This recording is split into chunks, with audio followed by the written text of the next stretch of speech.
wasallam.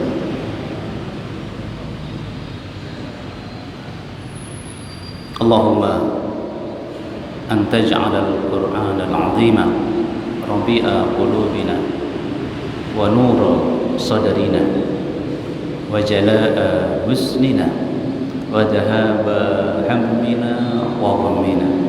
Ya Allah, jadikanlah Quran yang agung ini penyejuk hati kami, penerang dada kami, pelipur kesedihan kami, dan pengusir kegelisahan dan kegalauan kami.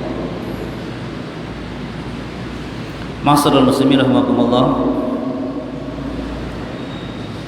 salah satu aktivitas manusia pada umumnya yang dilakukan dengan senang hati, sukarela, bahkan dia menikmatinya sepanjang hidupnya, melantunkan lagu, melantunkan nyanyian, bahkan teks lagu itu bukan dari bahasanya. Ya, kalau kita orang Indonesia teks Inggris, bahkan India, mereka bisa menghafalnya, menikmatinya, senang. Ini fakta yang kita lihat di lapangan kehidupan. Maka jangan sampai kita sebagai seorang muslim tidak senang menghafal Al-Quran.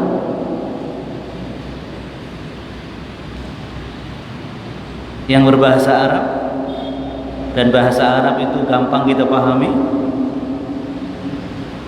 lebih mudah dengan lagu-lagu ya tadi. Gimana jemaah sekalian?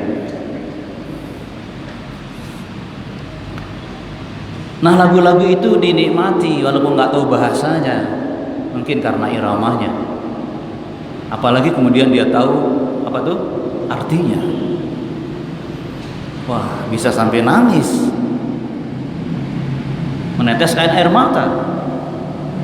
Mari kita tantang diri kita, minimal melakukan hal yang sama ketika kita menghafal Al-Quran. Kalau lagu itu sekedar ucapan manusia, terkadang juga menceritakan bagaimana kondisi pengarangnya, entah patah hati, patah tulang, atau patah-patah yang lain. Wih, ikut disebarkan kemana-mana. Bagaimana dengan menghafal Al-Quran? Ini kita sedang selalu menyentuh hati kita biar tidak terlenakan dengan hal-hal yang sia-sia dalam hidup kita yang semakin singkat ini.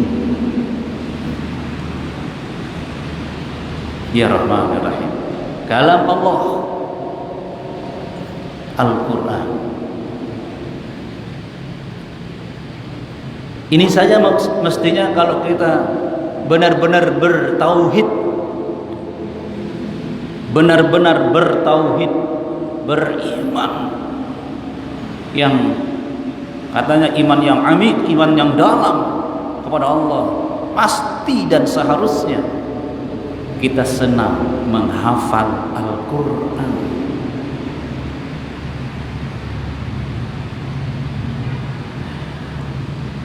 Tidak peduli jemaah sekalian, sudah bertahun-tahun kita belum hafal juz amma misalnya, enggak peduli, yang penting kita berproses menghafal. Itu yang kita tekankan. Alhamdulillah, semakin lama kita belajar menghafal, semakin ketemu kuncinya, dan yang paling penting terasa senang. Minimal seperti nyanyian-nyanyian tadi, ma'asyiral muslimin rahimakumullah. Nah, coba kita tambah ya, Selain kita senang karena iman kita kepada Allah, yang kemudian kita juga bertauhid dengan Al-Quran, dalam arti hanya Al-Quran yang menjadi pedoman hidup, hanya Quran yang menjanjikan kemuliaan, hanya Al-Quran yang pasti memberikan kita, seperti doa tadi, apa tadi? Memberikan kita cahaya dalam hidup. Hanya Quran yang bisa menyejukkan hati, mengusir galau, gelisah, dan menjadi pelipur lara kita. Hanya Quran, itu tauhid. Dengan kata lain, mari kita buktikan bahwa kita bertauhid yang hebat, karena satu-satunya yang sangat menghibur kita adalah diantaranya menghafal Al-Quran. Coba kita asah diri kita terus seperti itu, sama-sama kita berjuang, ya, mujahadah kepada diri sendiri, memaksa diri kita untuk menikmati proses menghafal Al-Quran.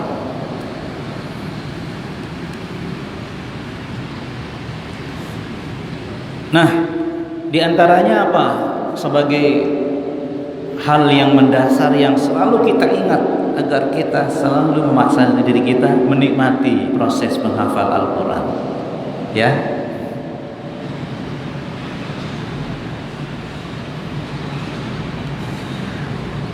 Kita harus tahu dulu kenapa Allah menurunkan Al-Quran. Ini penting masalah muslimin.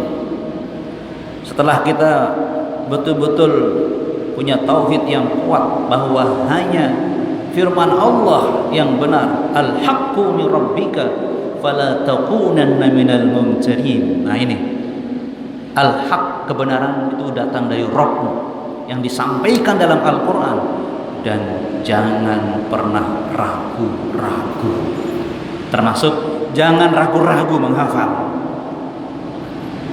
Kan begitu.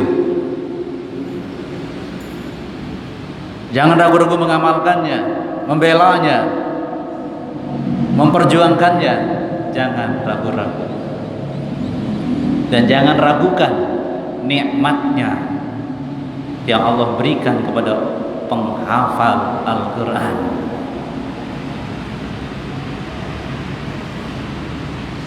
Ingat jemaah sekalian bahagia, kenapa sampai Allah turunkan Al-Quran? Pasti bukan karena Allah ingin memaksa hamba, ya. Enggak, bukan itu. Agar dia tunduk patuh, maka diturunkan Al-Quran. Allah la ikraha fid-din.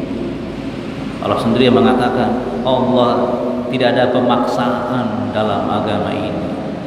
Ini menarik. Kenapa nggak ada pemaksaan? Kalau kita renungkan,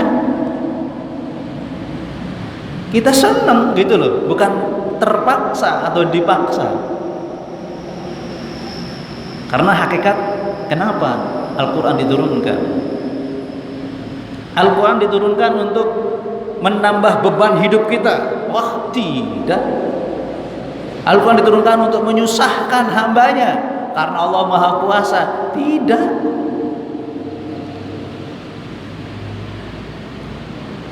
Itu jemaah sekalian bahagia. Tapi Al-Quran itu diturunkan untuk menyelamatkan manusia. Senang sekali Quran datang untuk menyelamatkan kita, agar kita tidak sengsara. Selamat, enggak sengsara. Agar kita selamat, tidak terhina. Senang sekali. Gimana jemaah sekalian? Senang ya? Agar kita selamat, tidak rugi, tidak bangkrut. Agar kita selamat, tidak menjadi seperti binatang. Kan begitu ya? Bal hul adall. Bahkan kita diselamatkan oleh Allah agar tidak lebih rendah dari binatang. Yang sekarang banyak manusia berproses seperti itu, seperti binatang, bahkan lebih rendah dari binatang, rugi, hina, tersesat. Allah selamatkan kita. Senang nggak? Wah, senang banget. Ahlullah, semangatnya. Senang dong kita. Tolong ingat ini jemaah sekalian. Kalau saudara kita di Gaza, kalau boleh kita mengatakan menikmati dentuman bom, loh buktinya bertahan, bukan menyerah. Bahkan keluarganya habis. Coba kita renungkan jemaah sekalian. Menikmati kelaparannya, kehausannya, menikmati ketidakpedulian saudara muslimnya di tetangga negaranya. Kenapa? Bersama Al-Quran. Subhanallah. Ini fakta masalah muslimin. Jadi yang sebelah satunya seperti binatang, kok teganya dia mengatakan si setan Yahu sama itu panglima perangnya kita akan membunuh binatang-binatang di Gaza. Gimana aja mas sekarang? Dia sendiri lebih jelek dari binatang. Tak bisa bayangkan. Jadi semua kan diputar balik oleh Yahudi ini kan. Kami membunuh teroris, padahal dia yang teroris. Ya Rahman Rahim. Enaknya bilang begitu. Mereka yang memulai menyerang. Yuk, yang mulai menyerang siapa? Ya Yahudi. Datang jadi tamu kemudian merampas. Ya dia. Bukan hanya 7 Oktober masalahnya, sebelumnya itu. Ketika dia tolong kami, jangan kamu disakiti dengan ditolak. Ketika dia diusir oleh Jerman, dibunuh oleh Hitler. Dan subhanallah, alhamdulillah ya, banyak orang-orang muslim yang berpihak membela Palestina karena pakai otak yang waras, sejarah yang dibaca. Nah, masa kita tidak menikmati, maaf ya, dalam suasana kita enggak seperti gini tenangnya, ya kan? Tenang, ya, beban kita enggak seberat sudah kita di Gaza. Masa kita enggak menikmati menghafal? Subhanallah.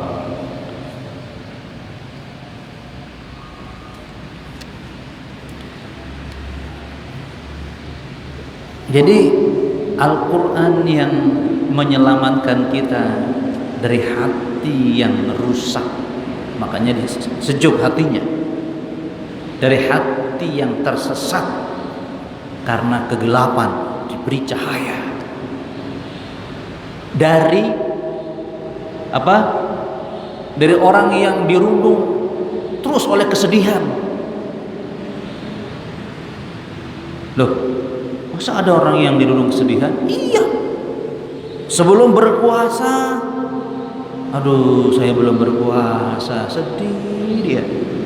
Sudah berpuasa, aduh nggak cukup 1 periode, 2 periode, sedih lagi, ya kan? Sudah 2 periode nggak cukup, 3 periode, sedih toh itu ini. Kalau nggak 3 periode, keluarga saya. Ada nggak orang seperti itu ya? Nggak ada ya. Kayaknya nggak ada. Mudah-mudahan. Loh, betul serius. Sudah 2 periode, dia curang lagi untuk yang berikutnya. Ya Allah. Artinya dia sangat sedih kalau nggak berpuasa lagi. Minimal keturunannya itu sedih, masih bayangkan. Tapi kalau orang Islam, kalau dia Muslim, hidup apa adanya, senyum, ya kan? Senyum, ya kan? Hidup apa adanya, senyum. Ada utang lagi, senyum, ya kan? Nggak jelas apa yang akan dimakan nanti pagi ini, senyum. Itu Al-Quran yang membuat kita tersenyum. Berarti kalau kita tilawah, menghafal, senyum dong. Iya. Pagi ini kita bahas Al-Quran, senyum dong. Ayo kita senyum dulu. Mana wajahnya? Allahu Akbar. Serius ini. Ini bukan sekedar saya merayu, ya hak. Ini hak Al-Quran itu apa gitu. Ingat ya. Kenapa Allah menurunkan Al-Quran?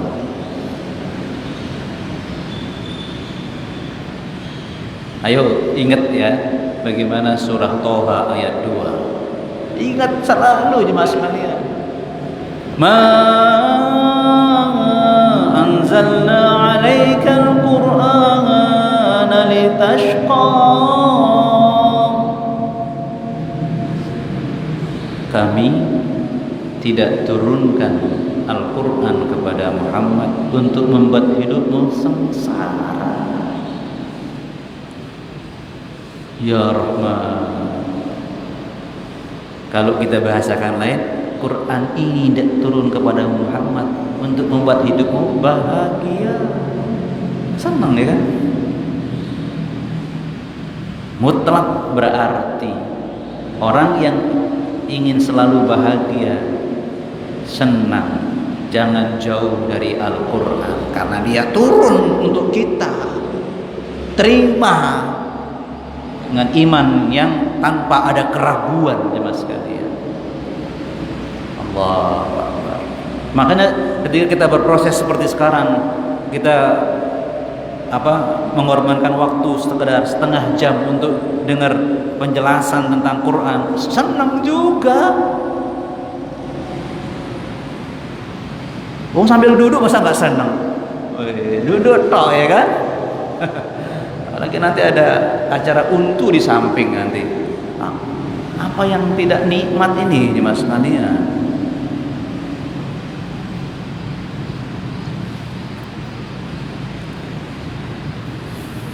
Itu jemaah sekalian. Kita selalu senang melantunkan ayat-ayat Al-Quran sampai menghafalnya. Kita sowan insyaallah.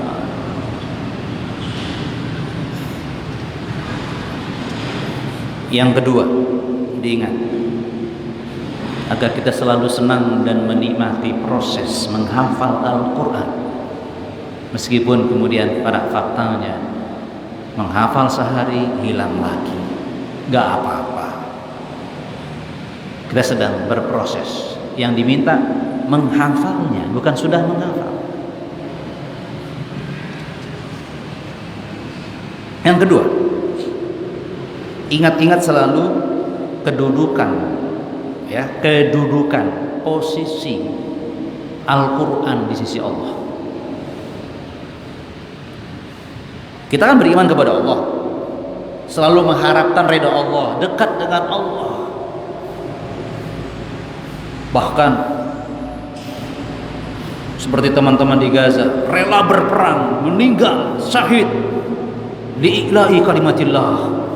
Kan begitu, untuk meninggikan, tetap menjaga ketinggian kalimat la ilaha illallah. Kepada Allah yang kita agungkan dan kita bertauhid, terikat dengannya. Dan Allah lah yang menentukan segala urusan, bahkan menentukan hidup kita sampai tahun berapa atau sisa berapa tahun lagi, itu Allah yang menentukan, yang menentukan bahagia kita, bahkan yang bisa memutuskan kesengsaraan hambanya. Allahu ala kulli syai'in qadir. Bagaimana Allah memposisikan Al-Quran dalam dirinya menurut Allah. Tolong diingat ya, ini kedudukan Al-Quran menurut Allah, bukan menurut saya, menurut pakar, bukan. Ingat loh ini. Jadi ini hubungan dengan pertarungan tauhid kita kepada Allah, kepercayaan kita kepada Allah, akidah kita kepada Allah. Bagaimana Allah menyatakan kedudukan Al-Quran menurut dirinya. Tolong diingat itu mas sekalian.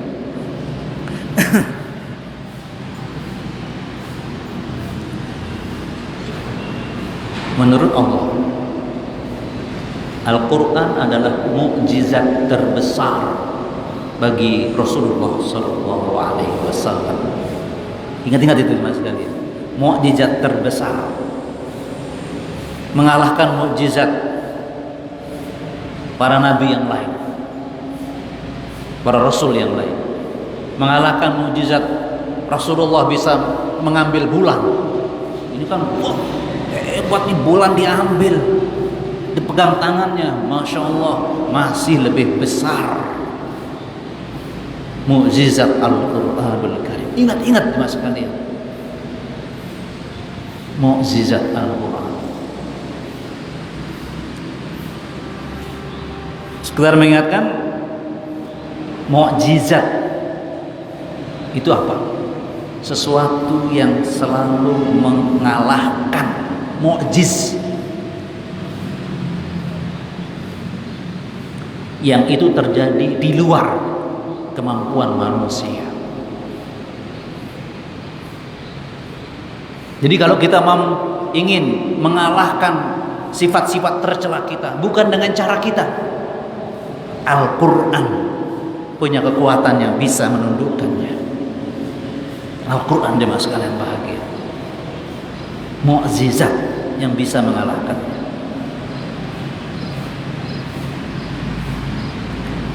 Berarti kita akan selalu bertambah senang ketika kita berusaha memasukkan Al-Quran menjadi hafalan dalam diri kita.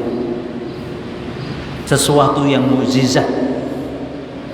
Artinya bahwa insya Allah kalau kita betul-betul menghafal, akan banyak perubahan dalam diri kita, akan banyak perubahan dalam hidup kita, dan kita sedang merasakannya kan jemaah sekalian. Kita merasakannya jemaah sekalian. Maka jangan kaget dengan orang-orang yang jauh dari Al-Quran. Katanya dia orang yang dihormati, tapi sifatnya bodoh gitu loh. Apa perilakunya bodoh, nggak pakai otak. Jangan heran, karena mereka jauh dari mukjizat Al-Quran. Jadi jangan heran ya. Katanya dia orang terhormat, sudah punya backing sekian banyak penasehat, tapi keputusannya kok seperti orang nggak punya otak. Jangan heran, karena penyakit hasadnya, takaburnya belum kena mukjizat Al-Quran. Kan tadi kan Al-Quran yang menyelamatkan manusia. Nah itu kan. Tetapi kitalah yang selalu merenung, kenapa kita tidak merasakan, kalau tidak merasakan manfaat Al-Quran. Kita yang terus memperdalam renungan kita tentang Al-Quran. Wa nunazzilu minal Qur'ani ma huwa shifaa'un wa rahmatun lil mu'minin wa la yazidul zalimina illa khasara. Surah Al-Isra 82. Mas sekalian yang bahagia, Ahlul Quran, inilah penjelasan Allah. Menurut Allah, Quran itu bagaimana kedudukannya menurut Allah, sehingga kita wajib menerimanya, mendudukkannya dalam keyakinan kita. Kan begitu Mas sekalian. Kami turunkan Al-Quran, yang Quran itu huwa syifa, dia menjadi pengobat. Ini harus kita pegang betul, pengobat penyakit hati kita, yang juga bisa berimbas pada penyakit fisik. Allah melalui Al-Quran, ma'asyiral muslimin, wa rahmatun, dan rahmat. Ini menurut Allah ya. Langsung kita pegang, rahmat. Artinya yang selalu membuat kita mendapatkan kebaikan demi kebaikan dalam setiap detik hidup kita. Rahmat yang membuat kita mudah merasakan hidup yang penuh barokah. Rahmat.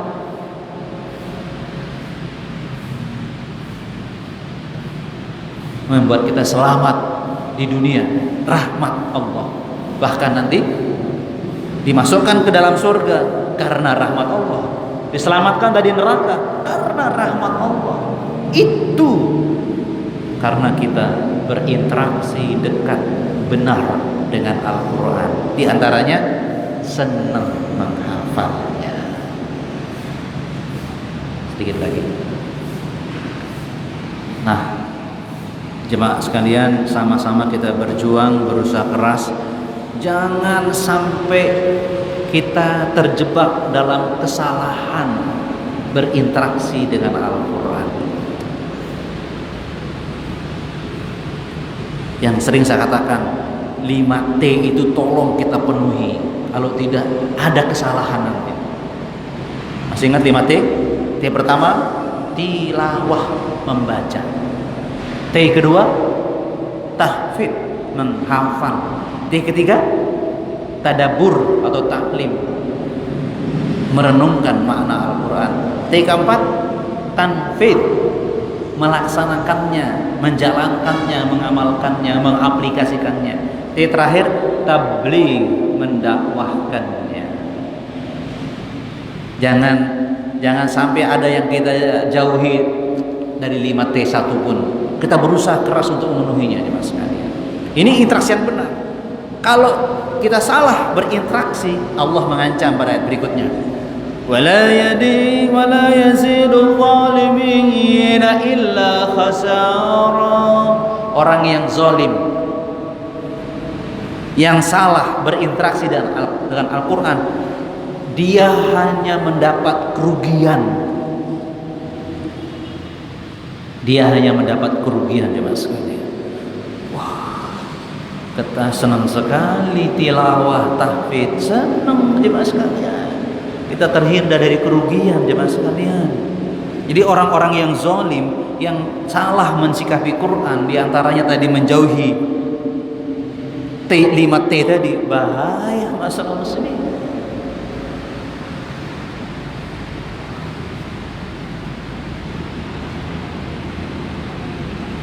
Akhirnya jemaah sekalian,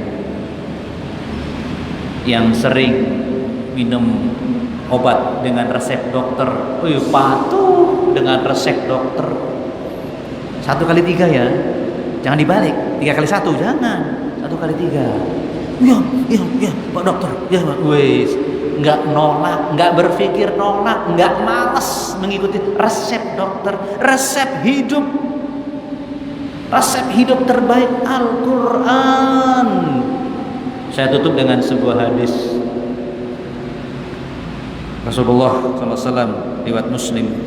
Innallaha yarfa'u bihadzal kitab aqwaman wa yad'u bihi akharin. Sungguh loh, Allah itu memuliakan satu kaum, dasarnya bagaimana dia dengan kitab ini, interaksi dengan kitab ini. Wa yad'u bihi akharin, dan menghina kaum yang lain karena kitab ini. Al-Quran menentukan nasib kita, mulia atau hina, untung atau rugi, bahagia atau sengsara. Al-Quran penentunya. Bahagia, senang menghafal Al-Quran. Subhanakallahumma wa bihamdika asyhadu an la ilaha illa anta astaghfiruka wa atubu ilaik. Assalamualaikum warahmatullahi wabarakatuh.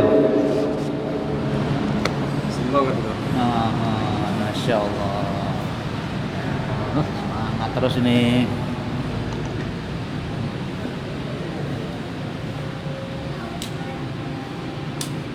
Oh, habis ini. Halo.